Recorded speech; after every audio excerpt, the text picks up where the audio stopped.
Taasisi ya Wajibu kwa kushirikiana na PPP Center inalenga kutekeleza maelekezo ya Mheshimiwa Rais Dr. Samia Suluhu Hassan alipozungumza na akatoa directive kwamba taasisi zote za umma zijifanyie tathmini ya mifumo ya kisera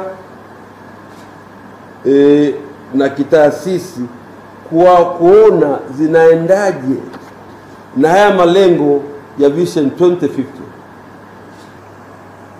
Sote tunafahamu kwamba kwenye dira ya taifa peji ya kwanza mpaka ya mwisho inasisitiza kwamba hatuwezi kufikia dira hii ya mwaka 2050 kujenga uchumi wa trilioni 1 kwa kutumia kodi na mikopo.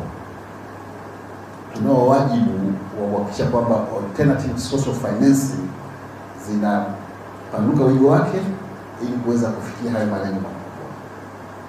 Tukipanua wigo wa matumizi ya ubia, tutafaidika na kwanza mitaji ya sekta binafsi kufanya miradi ya serikali. Lakini pili, tutafaidika na efficiency ya kitaasisi, efficiency of institution. Tafiti zinaonyesha kwamba kwenye mataifa makubwa duniani 13 wanasema kwamba 25% ya national wealth yao inatokana na efficiency of institution, sio natural resources.